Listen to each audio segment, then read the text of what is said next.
The nervous system is involved in nearly everything we do, from how we see to how we walk and talk.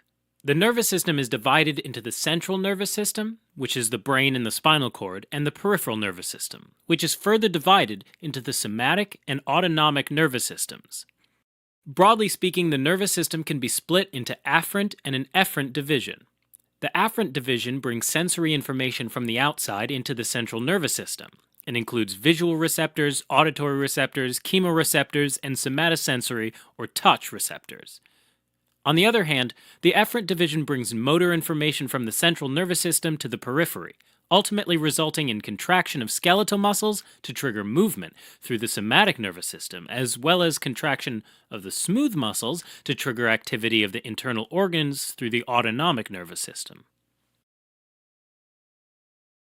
The nervous system is made up of two main types of cells, neurons and glial cells. Neurons are the main cells of the nervous system. They're composed of a cell body, which contains all the cell's organelles, and when there's a group of neuron cell bodies that are next to each other in the central nervous system, the whole thing is called a nucleus, while a group of neuron cell bodies that are located outside of the central nervous system is called a ganglion. Neurons have nerve fibers that extend out from the neuron cell body. These are either dendrites that receive signals from other neurons, or axons that send signals along to other neurons. Where two neurons come together is called a synapse, and that's where one end of an axon releases neurotransmitters, further relaying the signal to the dendrites or directly to the cell body of the next neuron in the series. To trigger the release of neurotransmitters, neurons use an electrical signal that races down the axon, known as the action potential. To help speed up that electrical signal, the axons are intermittently wrapped by a fatty protective sheath called myelin, which comes from glial cells like oligodendrocytes in the central nervous system, and Schwann cells in the peripheral nervous system. Another type of glial cells are called astrocytes, and they're only present in the central nervous system. Astrocytes give structural and metabolic support to neurons, as well as act as resident immune cells and help seal and nourish the blood-brain barrier. The blood-brain barrier consists of tight junctions that connect endothelial cells that line the capillaries in the brain. These tight junctions seal off the space between the endothelial cells, and they're surrounded by basement membrane, as well as astrocytes, which further strengthen the barrier. Think of the blood-brain barrier as the brain's bouncer, a highly selective membrane that turns bacteria and other large, shady-looking molecules that are floating around in the blood away at the door, while letting in nutrients like water, oxygen, glucose, and smaller fat-soluble molecules. The brain has a few regions. The most obvious is the cerebrum, which is divided into two cerebral hemispheres. The right cerebral hemisphere receives afferent fibers and sends efferent fibers to the left side of your body, while the left cerebral hemisphere does the opposite, receiving afferent fibers and sending efferent fibers to the right side of the body.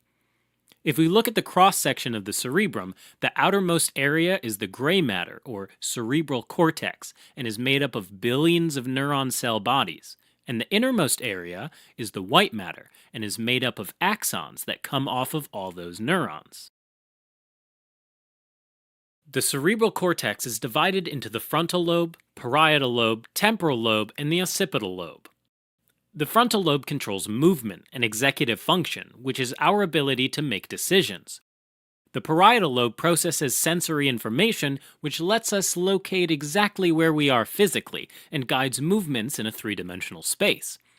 The temporal lobe plays a role in hearing, smell, and memory, as well as visual recognition of faces and languages. The temporal lobe surrounds and communicates with the hippocampus and helps send information from short-term to long-term memory. Finally, there's the occipital lobe, which is primarily responsible for vision. Within the white matter, there are deeper structures that are subcortical or below the cortex, like the internal capsule, which is like a highway that allows information to flow through neurons that are going to and from the cerebral cortex. There's also the basal ganglia, which are actually two deep structures, the pallidum and the striatum, with the striatum further divided into the caudate nucleus and the putamen. The striatum receives input from the cerebral cortex about a desired movement, and then it sends output to the other basal ganglia structures to control smooth movement by inhibiting undesired movements. As an example, when you walk, you have to move one leg at a time, so when one leg steps forward, the other leg gets inhibited by the basal ganglia so that it's stationary, and that prevents you from falling. Next, there's the diencephalon, which is composed of an upper part called the thalamus and a lower part called the hypothalamus. The thalamus is a collection of nuclei, so millions of nerve cell bodies, that process the sensory information coming in from the body to the cerebral cortex, as well as the motor information going from the cerebral cortex to the body. The hypothalamus is a small region that does a variety of things like regulate the body temperature, the sleep and wake cycle, and eating and drinking. To help do all of this, the hypothalamus regulates the release of the major endocrine hormones. The hypothalamus sends signals to the pituitary, which is a pea-sized gland that hangs by a stalk from the base of the brain and has two parts, the anterior and posterior pituitary. The pituitary gland produces and secretes hormones when it receives signals from the hypothalamus. Together, they form the hypothalamic-pituitary axis. Next, there's the cerebellum, which sits down at the base of the skull. The cerebellum helps with coordinating movement, precision, and balance. The cerebellum receives sensory input about the body positioning from the spinal cord and receives motor input from the brain, and integrates them together to help fine-tune motor activity and store it as muscle memory. An example is riding a bicycle, something you can typically do pretty easily, even if you haven't done it since you were a kid. And finally, there's the brainstem, which is located right in front of the cerebellum. The brainstem is made up of three parts: the midbrain, pons, and medulla, and it connects to the spinal cord. The midbrain is the uppermost part and participates in vision, hearing, motor control, the sleep-wake cycle, and consciousness. The pons is the middle part and contains nuclei that control facial expression and sensation, as well as body equilibrium and posture. The medulla is the lower part and contains nuclei that help regulate blood pressure, breathing, swallowing, coughing, vomiting, and digestion. The spinal cord is a long rod of nervous tissue that extends down from the brainstem to the lumbar region of the vertebral column. Information travels up the spinal cord through afferent or sensory fibers and down the spinal cord through efferent or motor fibers. If you take a cross-section of the spinal cord, there's white matter on the outside, and that contains the afferent and efferent fibers. And there's gray matter on the inside, and that contains the nerve cell bodies arranged in three gray columns, or horns, that look a bit like a butterfly when you put both sides together. The three pairs of gray horns are divided into anterior or ventral horns, posterior or dorsal horns, and lateral horns. The anterior or ventral horns receive information from the motor cortex of the brain and then send it to the skeletal muscles to trigger voluntary movement. The posterior or dorsal horns take sensory information from the outside world and send it to the sensory cortex of the brain. Sensory information includes pressure, vibration, fine touch, and proprioception, or the awareness of one's bodily position in space. Finally, there are the lateral horns, which are mainly involved with the sympathetic division of the autonomic motor system. These help regulate processes like urination, digestion, and heart rate. The spinal cord is responsible for coordinating reflexes, which are fast, involuntary responses to a stimulus, like getting banged on the knee with a hammer. The reason that's possible is that some sensory neurons synapse in the spinal cord instead of going up to the brain, and shorter distances means faster signals. Now, zooming in, the brain and spinal cord are covered by the meninges, which are three protective layers of the brain. The inner layer of the meninges is the pia mater, the middle layer is the arachnoid mater, and the outer layer is the dura mater. These first two, the pia and arachnoid maters, form the subarachnoid space, which houses the cerebral spinal fluid, or CSF. CSF is a clear, watery liquid which is pumped around the spinal cord and brain, cushioning them from impact and bathing them in nutrients. Now, the peripheral nervous system consists of nerves, which are enclosed bundles of axons that connect the central nervous system to every other part of the body. There are 12 cranial nerve pairs that exit from the skull and innervate the head and neck. The first two emerge from the cerebrum. These are cranial nerve 1, called the olfactory nerve, and cranial nerve 2, the optic nerve. The rest of the cranial nerves emerge from different parts of the brainstem. Cranial nerve 3, the oculomotor nerve, and cranial nerve 4, the trochlear nerve, emerge from the midbrain. Cranial nerve 5, the trigeminal nerve, cranial nerve 6, the abducens nerve, cranial nerve 7, the facial nerve, and cranial nerve 8, the vestibulocochlear nerve, emerge from the pons.